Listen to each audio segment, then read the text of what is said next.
All right, so beginning chapter 16, powering the sun.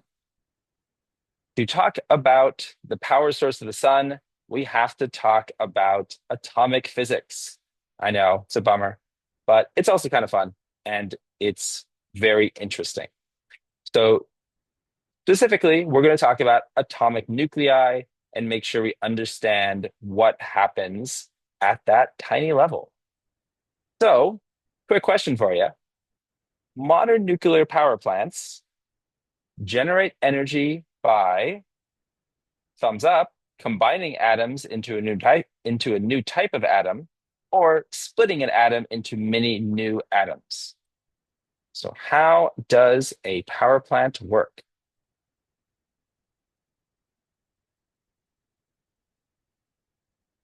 All right, thumbs down, down, two.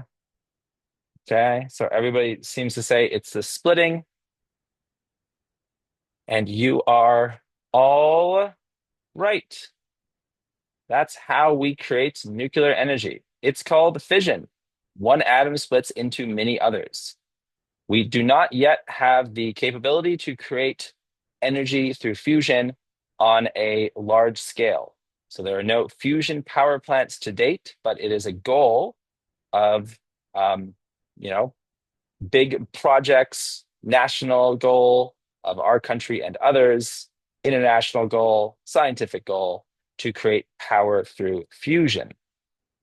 Fission was discovered back in 1938 by Lise Meitner um, because of the way it occurred in nature. There are cases of spontaneous fission and certain elements that occur in rocks. So, rocks that contain uranium, for example, and other rarer heavy elements that can be easily stimulated to split as well.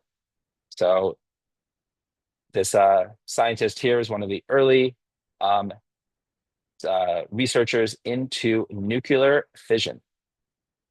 With nuclear fission, with the type that a power plant uses and the type of nuclear fission that would occur spontaneously, there is always more mass in the original nucleus than there is in the two or more pieces that are produced after the split.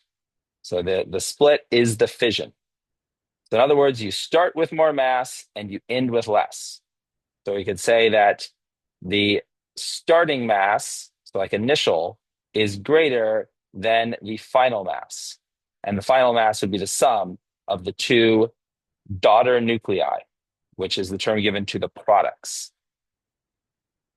And this mass that disappeared, becomes energy. So the lost mass must be accounted for somehow. And Einstein realized with his theory of special relativity that the way to account for that lost mass, or more specifically, his idea just approached it from a different direction, but ended up being applicable to this field. But what it told us was that there was a continuum between mass and energy, that mass and energy were not so different after all, and energy could become mass and mass could become energy. And the energy could take any form, it could be electromagnetic like light, it could be kinetic, it could be potential. And the mass was just mass, but it told us that it was indeed part of this whole energy discussion. In fact, it turned out that mass was itself just congealed energy. In other words, mass is just the binding energy of a force that we will name in a few moments. So it told us that, that what we thought of as this solid, intrinsic property of the world, right, that things had mass, well, really, they didn't. They just had energy. So the sun generates energy by doing what? Does it undergo fission, or does it combine atoms into a new type?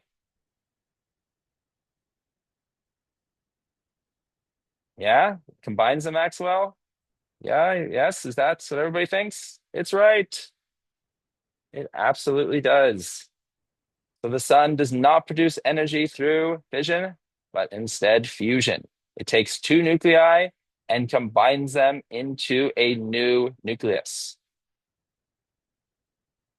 Fusion, all right, where two nuclei combine into a new nucleus, was proposed well before it was directly observed. So back in the 1920s, Sir Arthur Eddington said that it had to be the source of solar energy.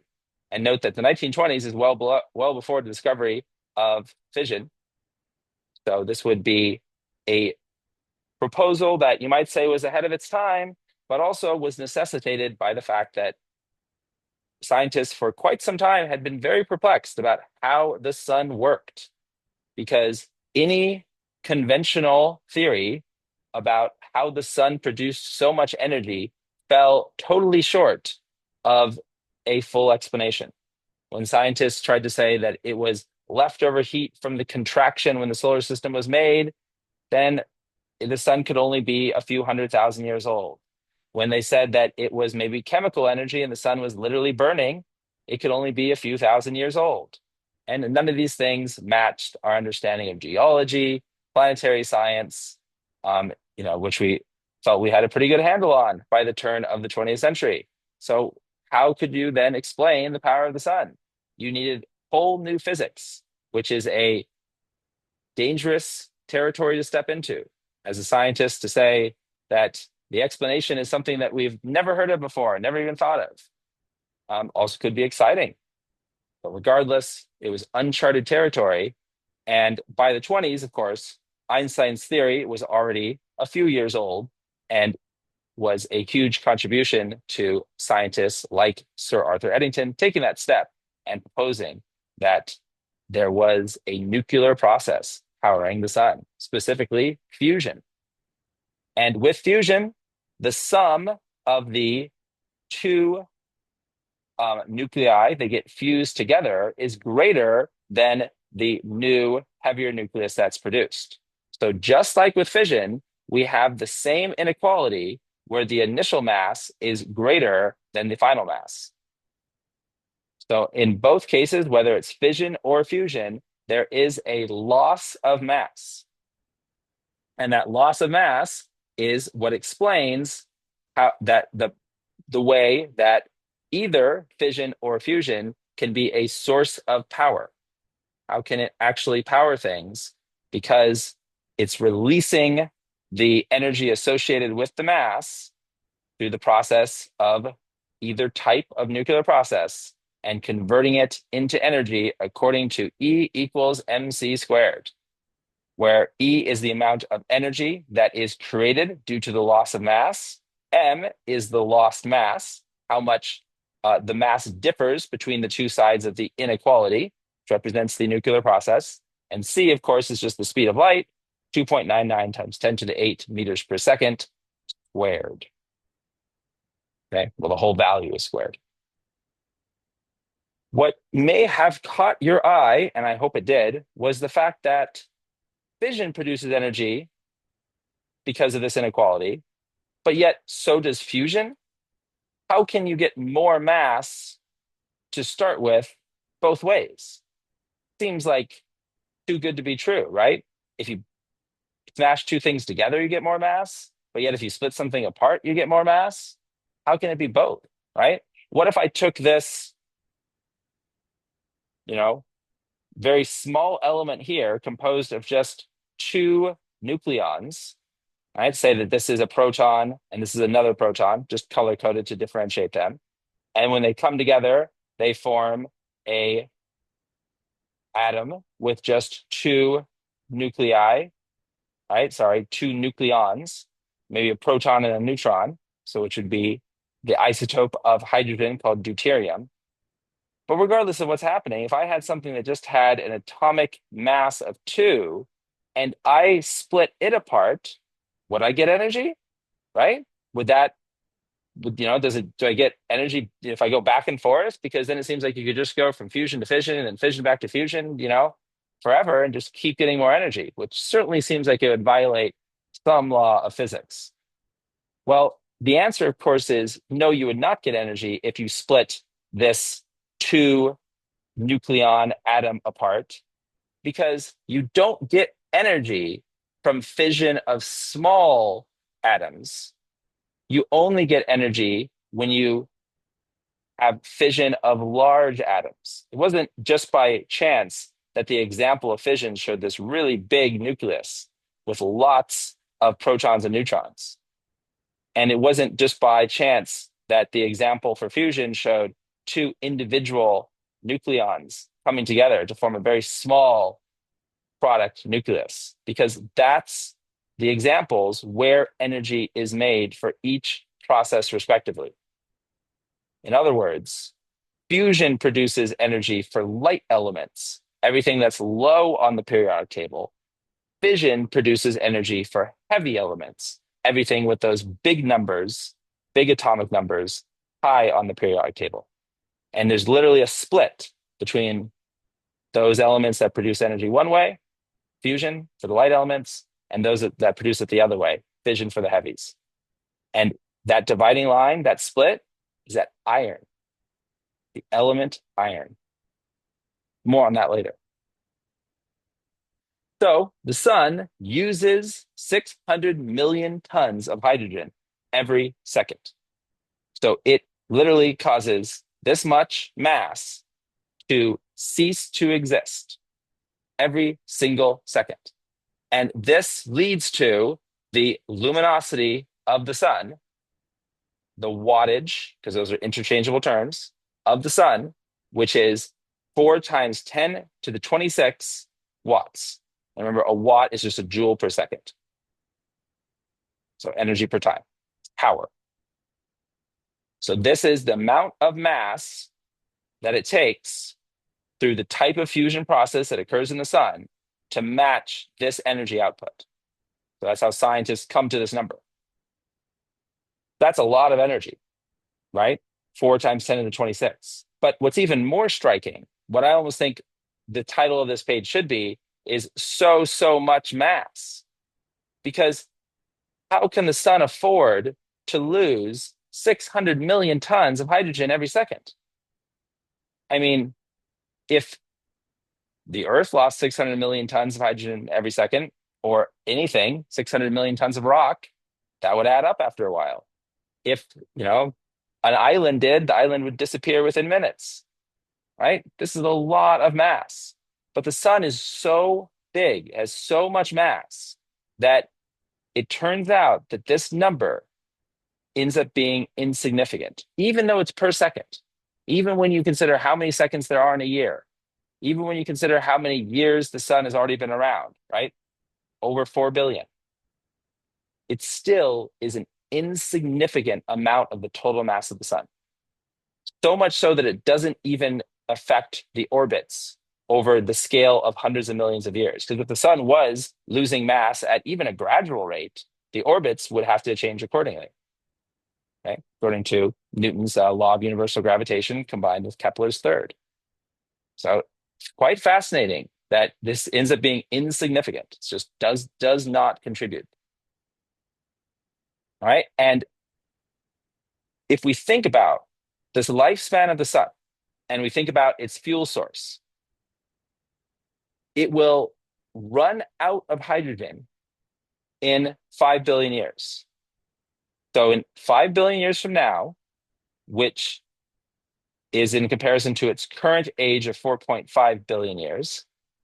So that means it will run for a total of 9.5 billion, 4 plus 4, 5 plus 4.5, that this lifespan of the sun of 9.5 billion years corresponds to how much hydrogen it is able to fuse. But here's the thing. It's not because it literally ran out of hydrogen. It's not because this 600 million finally caught up with it, the 600 million tons per second. Quite the opposite.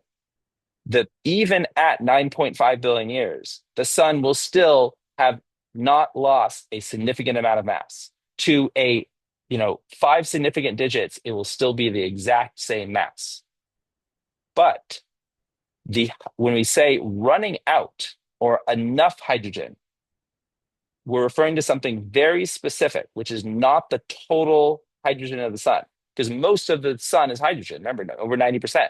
And most of that mass is not in the core where fusion happens. Most of the mass is in the radiation zone or the convection zone.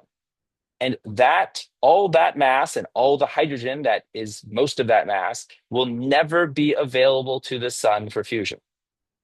So when the sun runs out of fuel, it runs out of fuel in the core only, because there's no way for it to get, fuel from anywhere else. So that's the key idea of how we say the sun runs out of hydrogen or has enough. Not because it ran out of mass, but just because of the very specific location of where it needs the mass. Oh, and by the way, before the sun gets to the point where it has exhausted its hydrogen supply, our galaxy, the Milky Way galaxy, will have collided with the Andromeda galaxy, because the collision between the two galaxies will occur in 4 billion years. So, with 500 million years to spare, the two galaxies will be in full collision mode, which won't destroy the sun or the solar system. Will just be reoriented. And then at some point, as the two galaxies will transition into a giant elliptical galaxy, which is the probable outcome of the collision, which we'll talk about when we talk briefly about galactic evolution, the sun will finally run out of fuel and become a red giant, which we'll talk about when we talk about life cycles of stars. Lots of fun things to come. All right, we get into the material that extends beyond the solar system. Even though we're still talking about the sun, we've started to transition away from the solar system. So the particles inside the nucleus of atoms, what are they? Make sure that you look at this and you recognize what they are. Still confident? I won't check the chat. Well, no electrons in the nucleus. So it's just protons and neutrons. Remember that we call those collectively nucleons. Right? They're in there, by the way, charge. Protons have positive charge. Neutrons are neutral.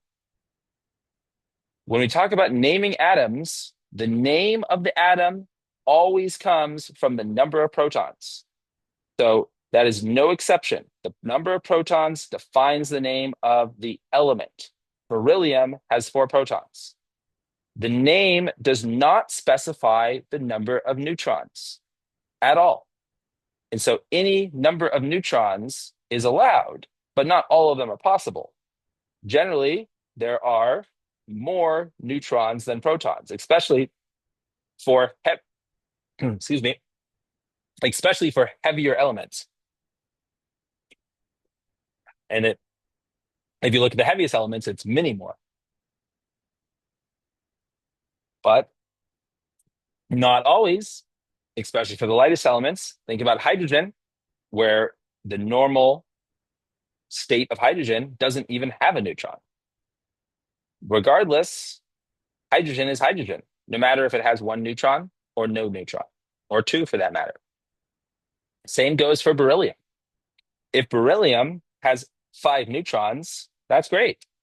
Turns out it then has 9 total nucleons, and what you have is the isotope beryllium 9.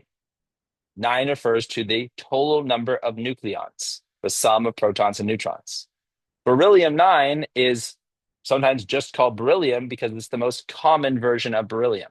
And you see that all the time, that the most common combination of neutrons and protons for a given element is just given the name of that element, and the number is dropped.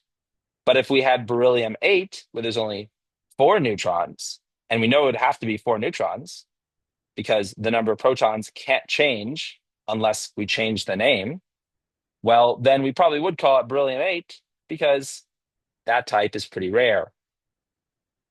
Okay?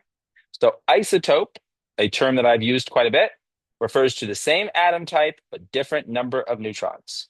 So once you specify the number of neutrons, you specified the isotope of that element. Okay? So which isotope of beryllium has the most neutrons? Beryllium-7, beryllium-9, beryllium-10, or are they all the same? You tell me.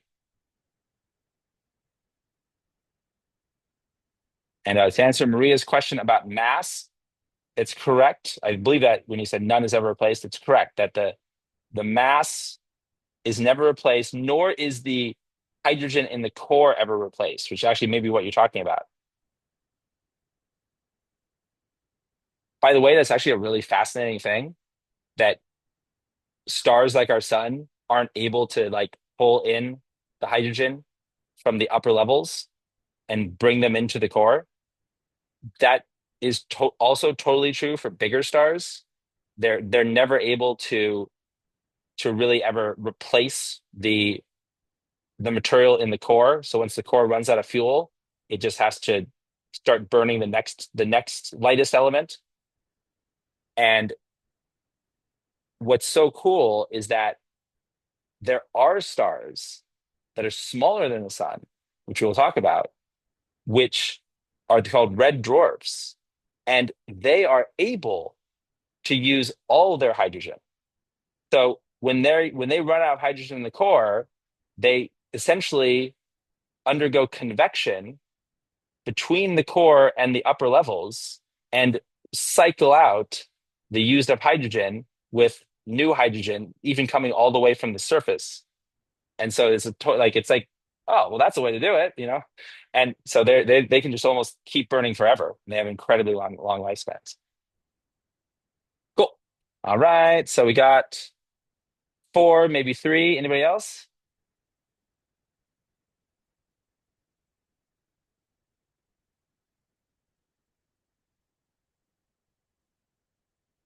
Okay.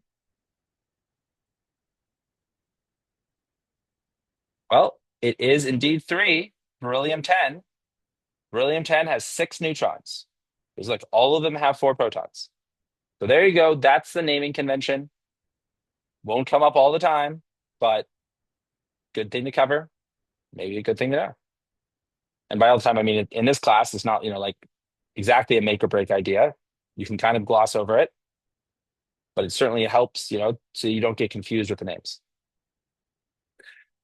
So remember how I talked about the strong nuclear force? Let's get to that.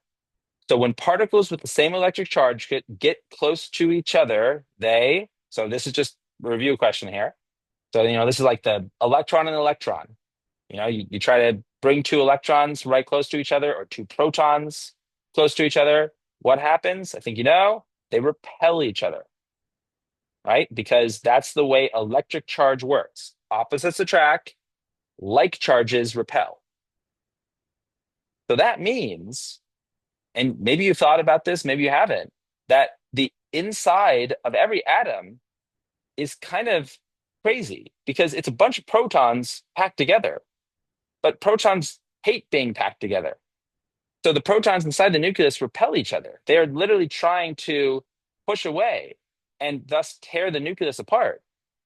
So how is it that we even have nuclei? Because the neutrons themselves don't help. They're not, attracting anything. They're just neutral. So it's something called the strong nuclear force. So it is a totally separate force, completely separate from the electromagnetic force or gravity. And it's the force that holds together a nucleus. And it's the force that's associated with the potential energy that means that we can convert mass into, say, light or the kinetic energy of the products of fission or fusion. So it's this whole other way of thinking about the nucleus, that there are separate forces, separate physics that apply to the nucleus and nowhere else. So when we talk about subatomic particles, we're talking about the particles inside the atom, which does include electrons, because electrons are part of the atom, they're just not part of the nucleus. All right? And electrons are attracted to the nucleus. So holding on to an electron, the explanation is just electromagnetic. Okay? So the electromagnetic force is what's what binds electrons to the nucleus and allows for bonds between atoms, thus the creation of molecules. So all of chemistry is driven by the electromagnetic force. Really, everything. Even, understanding solids, crystalline solids, all of that is going to be explained by electromagnetic force. It's only when we zoom into the nucleus itself that we need to consider this different force called the strong nuclear force. Its discovery and experimental confirmation came well after Einstein's special theory of relativity and his famous equation E equals mc squared. Because that theory doesn't propose the strong nuclear force. It just says that there is a relationship between mass and energy. The actual nature of the force came later. There's also something called the weak nuclear force that we need not care about, but we might as well be complete because there's a good opportunity here to summarize an important rule about physics that will come back to the forefront when we talk about the Big Bang. And the weak nuclear force is responsible for radioactive decay, specifically beta decay. If you remember when we talked about half-lives, we talked about beta decay, which is when electrons are produced inside of the nucleus by either a neutron turning into a proton. Well, actually, that's when a electron is produced, or something called a positron is produced, which is the antimatter version of an electron, when a proton turns into a neutron.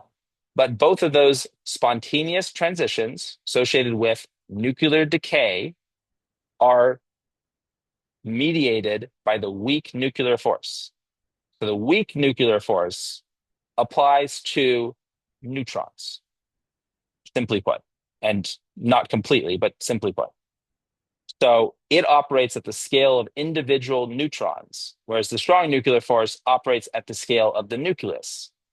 So the strong nuclear force may be incredibly zoomed in, but the weak nuclear force is even more so.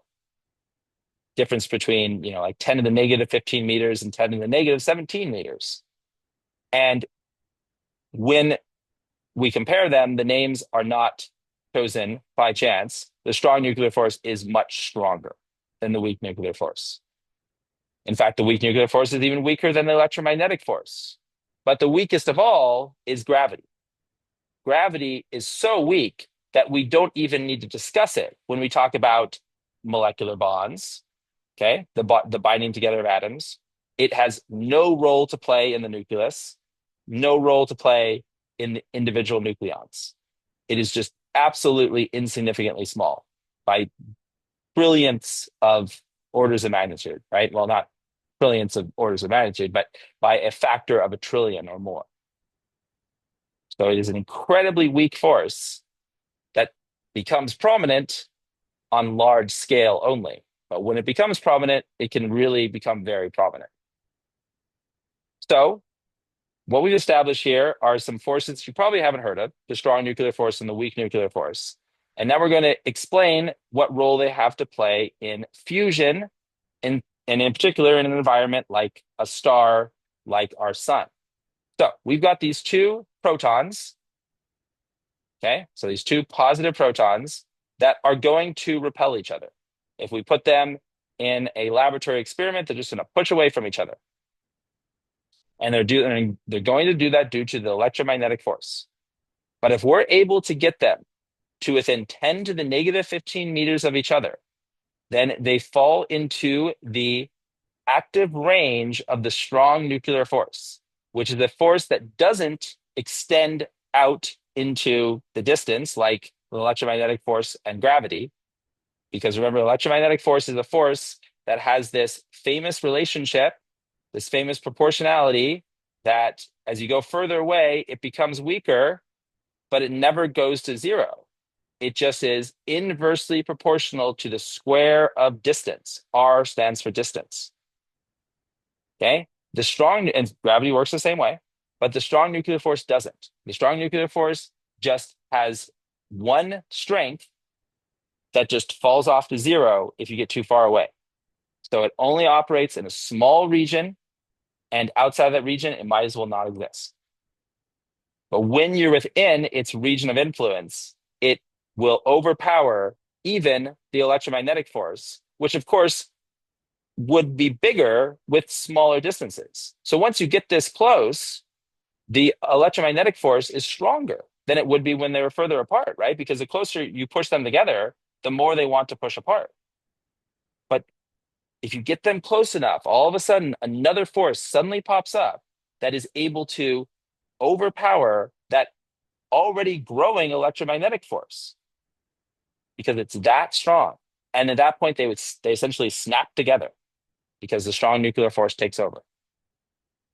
And the only way to get protons to actually get this close to each other is to put them in an incredibly hot environment, because then their random motion is able to cause them to be bouncing around so quickly that occasionally, by chance, they actually will get this close. But if they're not hot enough, then they won't ever get close enough to each other because the electromagnetic force will always push them apart. They might get 10 to the negative 14 meters, but that won't do. Okay. They have to get all the way down to 10 to the negative 15 meters apart. And the temperature, the minimum temperature required for this approach distance to have any chance of occurring is 15 million Kelvin. So that is the temperature necessary to get them to bounce together. Could you like shoot them at each other directly? Maybe, but really the only practical way to do it, even in, replications on Earth, is to just cause a really hot environment. Fusion sometimes is attempted with sort of like concentrating a bunch of lasers at one point and causing that where all the lasers overlap to become really hot, like some small, maybe cubic centimeter space. So the relationship here is higher temps mean faster particles and more fusion. And at some point, just any fusion, right? And we have to meet that minimum threshold. So we're going to introduce something here called the HR diagram. We're going to be talking about this a lot. I had hinted at it before, said that it was going to be something coming up that was going to be really cool. It's basically the equivalent of the periodic table, but for stellar astronomy. And stars matter for all kinds of astronomy. Basically, anything outside of just studying the solar system, we care about stars. Even if we're talking about galaxies, stars tell us a lot about how galaxies behave. So this very important graph, but called the HR diagram, is just this kind of one-stop crucial reference for understanding stars. And it's got luminosity on the vertical axis, which is just the actual brightness of the star, or specifically the wattage, the power output, and temperature on the horizontal axis, usually in Kelvin. And we've got all stars live a long time, millions of years, but some literally just a few million. And then the real kind of cooler stars live much longer. They live a really long time. And the group of stars that go down this diagonal swath, shown by example black dots and a purple boundary, is called the main sequence. And it's all the stars that fuse hydrogen into helium. It's what most stars do. It's what all stars do to begin with. And thus it has the totally logical name of calling it the main sequence, because it is the most important group of stars, and by far the majority. Okay, we are going to talk about stars that are off the main sequence and they all fuse something else. They all fuse other elements, but the main sequence is all about hydrogen into helium. So H into He. That is the fusion that's happening. And that's by definition what the main sequence is. And that's the type of fusion, the process that we're going to talk about for the sun. The process is called the proton-proton chain. It's the type of fusion that is occurring today in the sun. I assigned a homework problem with what's called triple alpha fusion, which will be what the sun does when it's dying, starting in 5 billion years from now. when it reaches that venerable age of 9.5 billion. That is a totally different version of fusion, actually a little bit simpler to work with because it has fewer steps, and was assigned so that you could have different values than the example solution, which covers, and that was from last year, covers this type right here. So if you do want to see numerical step-by-step example and a numerical step-by-step example of proton-proton chain fusion, also shortened as PP chain fusion, then look no further than the homework and the solution from 2024. Okay, so let's get into the steps here. There are 3 steps to this process, okay? And what's happening is hydrogen is becoming helium. So that's important to remember because although there's all this stuff happening in between, right? There's this chain reaction and these extra kind of side steps. At the end of the day, the input is hydrogen and the output is helium. And so that is what matters most. And you can kind of zoom out and say that's what's happening. Now we're just breaking apart exactly how that happens. So when you look at step 1, which is the step shown right here, you have 2 hydrogen nuclei fusing together to form deuterium and some byproducts, which are these two particles shown here, which we'll talk about in just a moment. Hint, one of them is a neutrino and the other is a positron. Okay, so more exotic particles, not your typical protons and neutrons. Hydrogen 1 is what we would actually call these atoms. They're also just protons, right? Because once you ionize it, get rid of the electron, and you just got the nucleus left over, it's just a proton, okay? But it's also ionized hydrogen 1, depending on how you want to think about it. Okay, they both have a charge of positive 1, because they're both protons after all. And when you produce the deuterium, right? And this is the kind of the product that we care about, right? Instead of the byproduct, because the deuterium is going to carry on into the next step and be necessary for the final production of helium-4, which is the type of, that's what's happening. That's the fusion that matters, because the process isn't over until you get to helium-4. All these intermediate steps would be unstable and also not sustainable if you don't get to helium-4.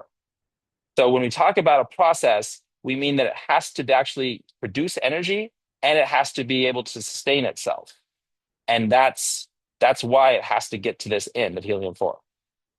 So we're going to care about the deuterium because we're going to use it in step 2. But got a question about it. What is the electric charge of deuterium? Remember, deuterium is an isotope of hydrogen. What is its electric charge?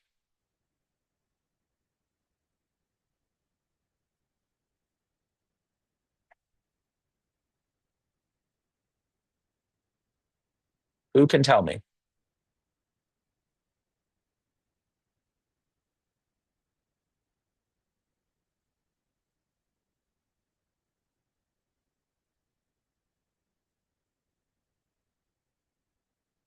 Okay. Maybe it says +1. Good. Since we just got a few minutes, I'll take that answer. I'll say that represents the whole class consensus.